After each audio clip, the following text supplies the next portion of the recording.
Hey, I'm Todd Newton, coming to you from Yuma, Arizona, the heart of Arizona's blazing desert, and it is a hot one today. What you see behind me here is an old prison, and you know how these prisons fascinate me. This one in particular once housed some of the Wild West's most notorious outlaws and daring escape artists. I'm telling you, if these cell blocks could talk, the stories they could tell. These walls are rich in lore and legend, and I'm going to take you inside. Welcome to the Yuma Territorial Prison, and welcome to the Tattooed Traveler.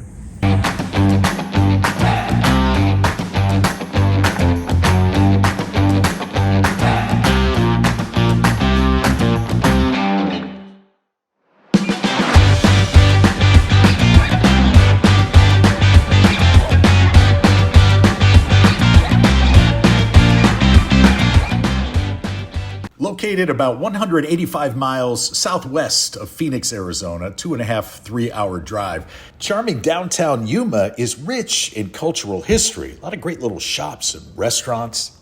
A few of the locals that I had the pleasure of meeting were very proud of the fact that Yuma holds the Guinness World Record for being the sunniest place on earth, over 4,000 hours of sunshine annually. And I believe it. Once you step away from your car's AC, that hot desert climate smacks you right in the face. For me, just being locked up is enough of a deterrent. Makes me want to walk the straight and narrow, but being locked up in a facility where temperatures easily creep into the triple digits most days of the year, no thank you. Now, on this episode, I'm going to take you inside the cell blocks, up in the guard tower. We'll even visit the infamous dark cell, but our visit starts right here at the visitor center. This is where you pick up your ticket to the museum, which will cost adults about $11. You can also grab souvenirs, t-shirts, books, other memorabilia related to the prison's history. The Yuma Territorial Prison opened in 1876 thanks to this man, Jose Maria Redondo, a prominent figure in Yuma's early development. He even served as the town's first mayor. This is an informative timeline that you'll see right when you pass through the gift shop. As a member of the Arizona Territorial Legislature, Redondo was instrumental in advocating for the construction of a prison here in Yuma. He thought the location was ideal because of its proximity to the Colorado River, which would provide a natural barrier to prevent escapes. Not to mention the fact the construction and operation of the prison would bring a lot of jobs and plenty of economic growth to Yuma. And he was right. All of his hard work paid off.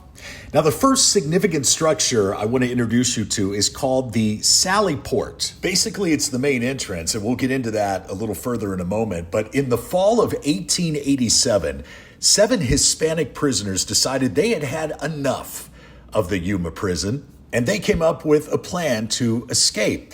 Well, then Superintendent, essentially the warden, a man by the name of Thomas Gates, was walking along the Sally Port just in view of the guard tower there. One of the prisoners sauntered up to him, just began a thoughtful conversation. And as they walked together, 2 more prisoners came up from behind Superintendent Gates right about here and ordered him to get them through the Sally Port gate or they would kill him where he stood. You can see the Sally Port has 2 gates, and they were never both opened at the same time. They needed Superintendent Gates to order that the gates be opened, which he did. And once they passed through the gates, all hell broke loose. The guards immediately opened fire, killing 4 of the prisoners. A 5th used Superintendent Gates's body as a shield and jabbed a butcher's knife into the back of Gates's neck, twisted it viciously. And he would have been killed were it not for this man, Barney Riggs, a prisoner serving a life sentence for killing a man that he caught with his wife. Well, Riggs found a pistol on the ground and shot the prisoner that was stabbing Superintendent Gates. Barney Riggs saved Superintendent Gates's life, and as a result, the governor granted him a full pardon just a couple of months later. The entire riot at the Sally Port, all of that, lasted less than 5 minutes. It's a fascinating story, and you'll learn about it here in the museum. You'll also learn how the prison was built by the convicts themselves. The prison's labor system was in full swing from dusk to dawn. Inmates were assigned various tasks from construction work to maintenance to agriculture. This intense work was not only a means of punishment, but also a way for the prison to be self-sustaining. Leisure activities were very limited, but they were essential for maintaining morale. Many of the inmates played baseball, as hot as it was.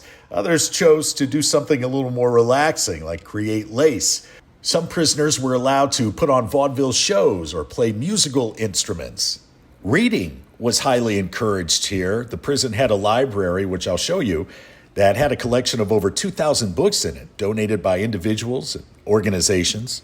Fans of Wild West history may recognize that face. You'll certainly recognize the name Frank Leslie, who worked for the great Wyatt Earp for a while. And Earp even said that Leslie's handling of a side piece rivaled that of even Doc Holliday.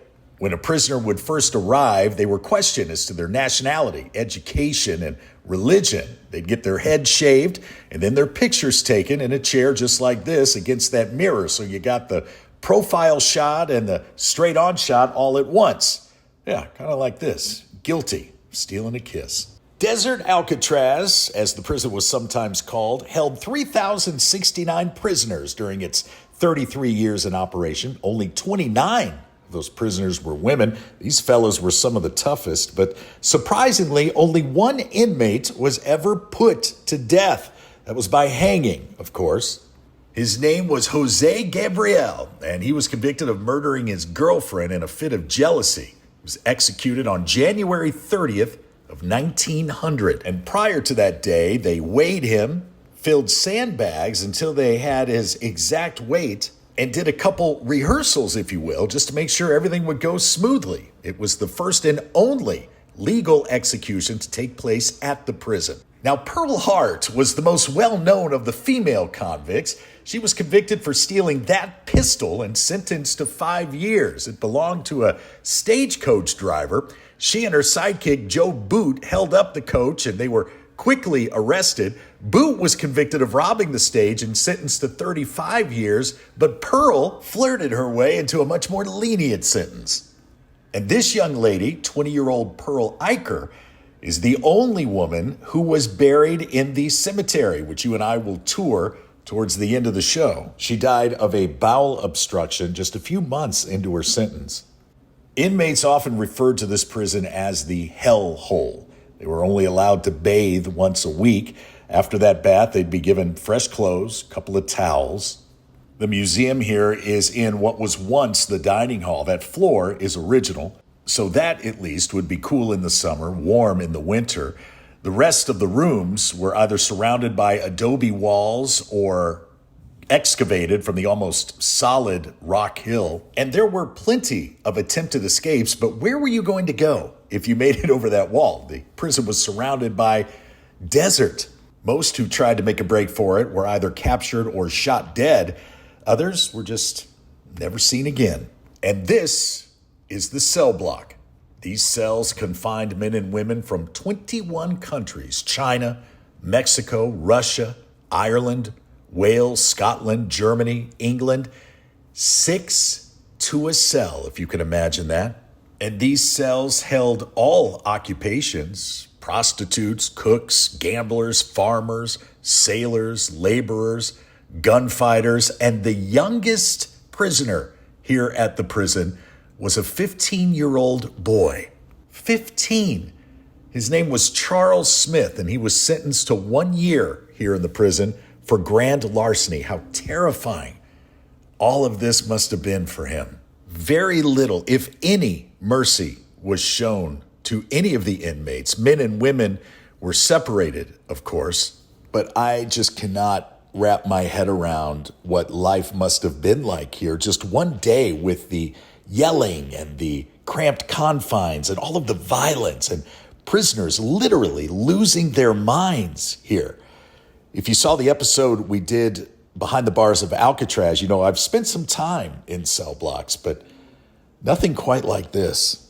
Robbery was the most common offense that landed someone behind these bars. Cattle rustling, drug trafficking, whiskey smuggling, horse stealing, murder, of course, stagecoach holdups, and other more heinous crimes, which I'm sure you can imagine, were also on the list. This door is so heavy. There's just no way out. There's nowhere to go. And it literally drove many inmates crazy to the point of several tried to take their own lives. Only 4 were successful. To counter that, to have some semblance of morale, like I told you earlier, prison officials had a library installed with that collection of over 2,000 books, and they really pushed education and self-improvement. A prisoner could learn to read. A prisoner could learn to write here. A prisoner could learn English or could learn Spanish, all within these plaster walls. And I know it looks like a small space, but compared to those tall, narrow cells that they were confined to sometimes 20, 21 hours a day with 5 other inmates, that library probably looked and felt like a palace, as I'm sure did the yard here. This was the one space, the recreational space, where inmates could exercise, move around a little bit, engage in some form of social interaction, albeit closely monitored by guards in a very high tower. They were well aware that the yard would be a main focal point when it came to escape attempts, but I can't imagine getting over this wall. I don't know about you, but I can't climb faster than a guard's bullet, that's for sure. Okay, those who did attempt to escape or cause any other kind of trouble here at the prison, incorrigibles as they were called, ended up here in the dark cell. Pretty much just a dark hole, a cave dug into a rock hill measuring 15 feet by 15 feet. And in the middle there, a strap iron cage. That is the original flooring of the cage. So an incorrigible prisoner would be stripped down to his or her underwear, placed in the cage, forced to crouch 24 hours a day, no light. Imagine how dark it would be with that door shut. No human contact. They'd get fed once per day, bread and water only. And time in the dark cell could last anywhere from just 1 day up to 100 days consecutively. The only part of the prison I've yet to show you is the cemetery, which we're making our way to, and the guard tower. I've mentioned this quite a few times during the show so far. First, when I told you the story of the Sally Point riot, which took place right there. So you can see they had a very clear shot of those prisoners trying to escape. The Sally Point is where everyone, prisoners, guards, employees, visitors, entered and exited the prison. It is the main gate, if you will. And if we go over to this side of the guard tower, you'll be overlooking what was, at the time that the prison was in operation, this would have just been open territory. Keep in mind, Arizona did not even become a state until 1912, so that was just the Wild West. And this will be our final stop on our visit to the prison. I hope you've enjoyed it so far. I hope you'll tell your friends, share, like, follow, subscribe. This is the cemetery, the final resting place of 104 of the 111 prisoners who died while incarcerated at the prison. 103 of them men, and the only female, 20-year-old Pearl Eicher, who we spoke of while in the museum. Tuberculosis was the most common killer, also murder, accidents. A prisoner would be buried with very little fanfare, a quick ceremony, if there was a ceremony at all, and the graves were dug by other inmates. Originally, a small wooden cross identified each grave, but those have all deteriorated. This plaque now stands, not so much to honor those who are buried here, but just to remember. Well, I think you'll agree with me that this is not the type of place you want to end up. As a matter of fact, this is not the type of place you want to spend even 1 day of your precious life. So let this be a lesson to you. Mind your P's and Q's out there. I want to thank you for spending time with me here in beautiful Yuma, Arizona. We have a lot of great destinations coming up for you here on the Tattooed Traveler, not only in the good old US of A, but around this big, beautiful world of ours. So make sure you never miss an episode, and be sure to become a first class member. You get all kinds of exclusive content that only first class members can see. Also, personalized shout outs from me to you. Those are a lot of fun. So do join today, won't you? And until we meet again a little further down the road, I'm Todd Newton from the Yuma Territorial Prison. Travel safely.